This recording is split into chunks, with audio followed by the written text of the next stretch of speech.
E o que você sentiu lá? Você sentiu que eles eram culpados? Eu sei que é difícil falar isso, mas tem aquela... do tino, né, do jornalista de... Eles não tinham a garra dos inocentes. Nesse corte do Inteligência Limitada Podcast, o famoso jornalista Valmir Salaro revela como foi os bastidores da única entrevista que o casal Nardoni deu para uma emissora de TV. O Valmir dá detalhes de como se deu as negociações com o pai do Alexandre Nardoni para que a entrevista acontecesse.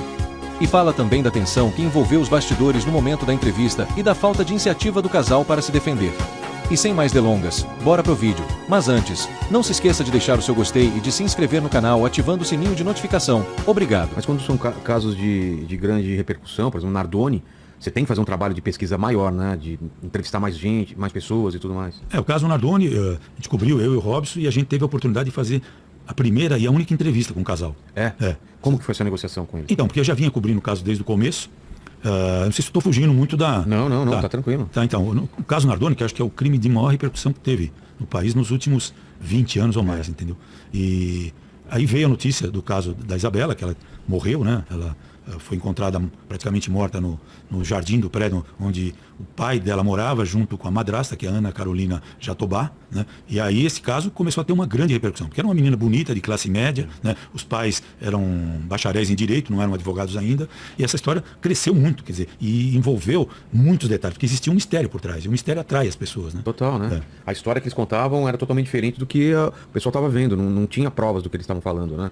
Então, essa é uma história que a gente teria que pegar um programa inteiro para falar, entendeu? Não, a gente já fez vários programas aqui com delegados, com peritos, e falam de uma outra pessoa que teria entrado, mas não tem prova disso. E aí tem... E eu imagino também que nessa entrevista com eles você deve teve uma negociação, podemos perguntar isso, não pode perguntar aquilo, ou foi totalmente... Foi o seguinte, aí a gente tinha contado, era uma sexta-feira, eu fui entrevistar os advogados de defesa para uma matéria que eu estava fazendo para o Fantástico. A gente ia cobrir quase toda semana. O jornalismo cobria o dia a dia. Sim. E o Fantástico, quer dizer, tinha até uma rivalidade entre a gente, né? Os repórteres que faziam para o JN, os repórteres que trabalhavam para o Fantástico, para ver quem conseguia a informação mais importante, o furo jornalístico. O furo jornalístico que é o sal da nossa profissão. Você quer dar uma notícia em primeira mão. Quer dizer, então isso te traz te valoriza e te traz uma satisfação profissional. Então, eu fui lá fazer a entrevista com os advogados e no escritório do pai do Alexandre Nardoni, lá na Zona Norte. E conversando com ele, ele falou, olha, estava eu e o Robson Serântola. Conversando com ele, ele falou, olha, seu Nardoni, seu Antônio, eu chamava ele de seu Antônio, por que o casal não fala? Quer dizer, já existe uma campanha da opinião pública, né? A imprensa também praticamente massacrando, condenando antecipadamente o casal. A polícia praticamente já esclareceu o caso, quer dizer, não tem outros suspeitos. Os dois vão ser acusados de ter matado a Isabela de uma forma cruel. Por que eles não falam? E ele falou, olha, vou pensar, ele conversou com os advogados, e a gente passou o sábado, e ele falou, eu vou te avisar. E no domingo de manhã ele falou, o casal vai falar.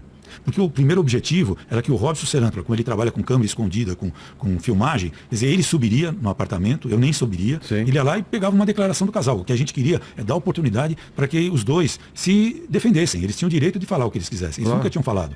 E aí ficou acertado que seria isso. Só que para a gente fazer essa negociação, foi no domingo, e o Fantástico entrava no próprio domingo. Então a gente foi para lá com um carro descaracterizado, era um prédio lá no centro de Guarulhos, onde a Ana Carolina Jatobá, os dois filhos que ela tinha com o Alexandre e o próprio Alexandre, estavam morando no apartamento do pai da Ana Carolina Jatobá, entendeu? E aí, só que a imprensa toda estava na porta. Aqueles caminhões de link, todo mundo ali dava plantão, para ver se eles saíam, se surgia alguma coisa. Então a gente negociou com o senhor Nardoni para a gente chegar com um carro descaracterizado, né? Na Fiorino nós fomos, né? Fomos eu, o Bartolomeu Clemente, que era o cinegrafista, né? O Robson Serântola. Chegamos lá, tinha um nosso colega dirigindo também, participando diretamente da cobertura, nós fomos em 4. A hora que a gente chega, e era uma subida, me lembro disso, no contato telefônico, o senhor Nardoni falou, olha, a hora que vocês estiverem chegando perto da garagem, faz um sinal de luz, que a gente vai abrir a porta da garagem e vocês entram. Então foi assim, a hora que nós chegamos, fizemos um sinal, ele abriu a porta da garagem e nós entramos. E aí a gente só sentia os fotógrafos, câmeras, tudo batendo no vidro. Nossa. E posteriormente, eu soube através de um cinegrafista da própria Globo que estava lá, que as pessoas não reconheceram a gente. Eu de cabelo branco, o Bartô também era careca de cabelo branco, já é falecido, um grande cinegrafista. A gente estava sentado ali, aí o pessoal falou, são dois velhinhos chegando no prédio. Então, entramos, subimos de escada, que era no primeiro ou segundo andar, para que a gente não fosse visto no elevador. Subimos, chegamos num apartamento que era de um casal amigo da família. E aí ficamos esperando o casal descer, E em princípio era isso, o Robson ia fazer, junto com o Bartolomeu, as imagens, o casal ia dar uma declaração, não seria nenhuma entrevista. Só que o casal Nardoni desce com os 2 filhos, que eram muito pequenos. Sim. Eles queriam dar entrevistas. Com eles? Com eles, na frente das crianças. Foi uma negociação de 1 hora. Falei, não tem sentido eu fazer uma entrevista com vocês na frente das crianças. Vocês vão se emocionar, já estava um clima tenso ali. O Alexandre se desesperando, ele se desesperava, ele chorava, pedia para ir ao banheiro. Bom, depois de muito tempo a Jatobá concordou, o pai dela levou as crianças, eu começo uma entrevista. Que eles poderiam parar a qualquer momento. Com 2 advogados, com 2 advogados atrás da gente, e eu faço a primeira pergunta que qualquer repórter deveria fazer. O que aconteceu? E aí que eles contam a versão. Os advogados não deixam eles responder. Eu, com receio de perder a entrevista, eu comecei a ir pelos cantos, tentar ali contornar e tal. Eles não deixaram. E até hoje, eles nunca disseram o que aconteceu. Eles deram essa versão de que alguém poderia ter entrado para roubar, visto a Isabela lá dentro e aí matado a menina e jogado pela janela. A polícia constatou que isso era mentira. Você já entrevistou as pessoas aqui, que são especializadas, sabem muito mais da história do que eu. Eu vejo como um repórter, de uma forma mais superficial, mas a gente teve a oportunidade de conversar com o casal. E você perguntou? Você esganou? Então, aí eu faço, a pergunta mais importante para mim, né? Eu falo, Jatobá, você é acusada de esganar a menina, sabe? De apertar a garganta dela e ela praticamente desfalecer, né? Desmaiar. Sofá, né? E você, Alexandre, é acusado de pegar o corpo da sua filha, cortar a rede da janela e jogar. Eles choram, desmentem, falam que não, que eles são inocentes. A entrevista tá na internet aí até hoje, né? E aí eu fui por esse caminho. Só que aí essa entrevista tinha que chegar na TV Globo. Que hora era isso? Isso era umas 4, 5 da tarde. Essa entrevista tinha que chegar lá, tinha um motoqueiro, que o apelido dele era Borracha, ele já tinha caído tanto, se machucado tanto, que parecia... Então ele tinha uma figura, grande Borracha. E ele tinha essa incumbência de pegar a caixa com a fita, né? A fita para editar e levar para a TV Globo. Ele estava lá em Guarulhos, levar até a TV lá no Morumbi. E depois eu voltei de carro, só que a hora que eu cheguei lá, veio uma ordem para que eu tinha que entrar no programa do Faustão, ao vivo. Faustão. Adiantaram? Não, para chamar a entrevista. Fazer a chamada, não para mostrar a entrevista. Então eu estou lá, no meio da redação, o Fausto me chama, ele está com alguns atores, ele fala, bom, Sala, eu conheci o Faustão, porque eu cobri as férias dele na Jovem Pan. Quando ele saía de férias, ele, na verdade, no Estadão, ele trabalhava no Estadão, ele era setorista do São Paulo, quando ele saía de férias eu ia cobrir. Então eu trabalhava de madrugada na Folha e à tarde eu ia para o Estadão fazer esporte. E aí eu tô lá dentro da redação, ao vivo, e ele pergunta, bom, Salaro, o casal confessou o crime. E o casal nunca confessou o crime. Eu tentei, sabe, contornar, os meus chefes tava com um ponto aqui, não dá detalhes, a gente vai ver no Fantástico e tal. E aí ele pergunta para os atores que estão ali, vocês acham que crime é absurdo e tal, e vai pro ar assim. Sim. E aí eu tive que participar da edição, tem o Wagner Suzuki, que é um dos melhores editores da TV, sabe, edita assim, ele escreve roteiros como, sabe, roteiro de cinema. Ele pegou essa fita e fez uma edição. Foram 36 minutos no ar. E a matéria foi para o ar, né? Eu gravei alguns offs, não fiz nem passagem. Aparece eu entrevistando o casal, mas tentando fazer algumas perguntas, que o meu receio era o seguinte, que eles terminassem. A qualquer momento, não vou falar mais, entendeu? Então eu perdi a entrevista. Então fui levando até onde eu pude. Por isso que... E é uma situação complicada, né? Um crime desse tipo, você não pode fazer um julgamento, você tem que você vem mil sentimentos, bem. Né? Porque, mil sentimentos. Você tinha filho já, né? Tinha 2 filhas. Então. E outra, aquele casal era o casal inimigo número 1 do país. Todo mundo se eles, os 2 saíssem na rua, seriam linchados, mortos, né? Entendeu? E eu estava frente a frente com eles, assim como eu estou com você, sabe? Conversando, ela chorava muito. A entrevista... tem um impacto, porque eles nunca tinham falado, mas eles também não revelam nada. Então eu fiz as 2 perguntas que eu achava que seriam importantes. Eu não queria ser ali um jornalista justiceiro.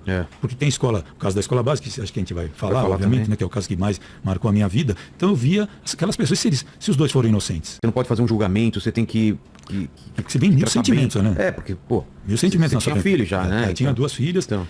E outra, aquele casal era o casal inimigo número 1 do país. Todo mundo se eles... Caso os 2 saíssem na rua, seriam linchados, mortos, né? Entendeu? E eu estava frente a frente com eles, assim como eu estou com você, sabe? Conversando, ela chorava muito. A entrevista tem um impacto, porque eles nunca tinham falado, mas eles também não revelam nada. Então eu fiz as 2 perguntas que eu achava que seriam importantes. Eu não queria ser ali um jornalista justiceiro. Porque tem escola, o caso da escola básica, que acho que a gente vai falar obviamente, né, que é o caso que mais marcou a minha vida. Então eu via aquelas pessoas, se os 2 forem inocentes. Se a polícia está fazendo uma investigação errada, se as perícias não confirmarem, etc., eles não vão confessar nunca. Então, e o que você sentiu lá? Você sentiu que eles eram culpados? Eu sei que é difícil falar isso, mas tem aquela... do tino, né, do jornalista de... Tem o psiquiatra Guido Palomba, você já veio aqui, já veio. Né? O Dr. Guido é um dos melhores psiquiatras que eu conheço. Tive a oportunidade de fazer entrevistas com ele, conversar com ele. Ele tem um livro importante nessa área. E ele falou para mim uma frase que nunca mais vou esquecer. Eles não tinham a garra dos inocentes. Então, se você é acusado de cometer um crime, você... É um absurdo, porque eu não fiz isso, você fica indignado. Então, vai ter essa reação. Eles, parece que uma coisa meio ensaiada, ela falava o tempo todo, ele chorava, pedia para ir ao banheiro, não conseguia falar uma frase completa, sabe? Então, foi um caos a entrevista, né? E, além de tudo, sabe, tinha os dois advogados ali, eu não queria interromper, então eu queria chegar até onde eu pude chegar. Eu fiz, para mim, as duas perguntas, portanto, você é acusado disso e você é acusada desse tipo de ter esganado a menina e você é acusado de ter jogado a sua filha pela janela. Mais que isso, porque eu ficava com uma coisa na cabeça, Vilela, que é o seguinte, os dois já tinham sido interrogados durante tempo e a gente sabe como funciona um interrogatório na polícia. Era lá no 9º distrito, lá no Carandiru. Quer dizer, coloca ele numa sala, os policiais ficam ali perguntando, ela numa outra sala, aí esses policiais que interrogaram o Alexandre vão para a sala onde está a Jatobá e falam, seu marido acabou de dizer e confessar que você que matou a Isabela. Ela vai dizer, não, aí ela vai usar poxa, ele me entregou, ele me denunciou. Não, foi ele que matou. Quer dizer, nesse jogo de uma tática, né, de interrogatório, nenhum dos dois, eles caíram em contradições, mas nenhum dos dois confessou o crime. Até hoje eles não assumiram, né? Não assumiram o crime. Tem até motivo, eu tenho algum, sei lá, penso em algumas possibilidades, entendeu? Posso até te falar a respeito, mas eles nunca confessaram o crime. Essa entrevista entrou no ar, no Fantástico, foi uma das maiores audiências, muita audiência. É mesmo? Aí, a entrevista teve tanta audiência que a própria direção da TV deixou 10 minutos da entrevista para as outras TVs repercutirem. Então, sabe, só a Record que não foi pegar, não quis os 10 minutos da entrevista. Sim. E eu fui muito criticado por isso. Por alguns colegas da TV e fora. Porque achavam que... Que eu tinha feito uma entrevista chapa branca, passado o pano pro casal. Sabe? Na verdade, não sabe as circunstâncias. Então eu fui criticado até por colunistas, sabe, aí, conhecidos, tal, sabe, não, porque é fácil você ser engenheiro de obra pronta. Né? Agora você não perguntou isso? Por que não... Tinha o sangue no carro e depois se comprovou que não era sangue, que era material biológico, quer dizer, eu não tinha eu não tinha detalhes da investigação. Que viriam aparecer depois, né? Pois e também, sabe, naquele clima, sabe, o horário, os advogados ali pressionando os dois, eles não saíam daquela história. Que a Isabela era a nossa família, que é isso, que a gente amava, sabe? Então, a gente não tinha motivo para matar a Isabela. E ao mesmo tempo vem muita coisa. Se caso queira assistir a entrevista completa, o link estará na descrição do vídeo. E muito obrigado por ter ficado até aqui e não esqueça de deixar o seu gostei e de se inscrever no canal ativando o sininho das notificações para não perder os próximos vídeos. Obrigado.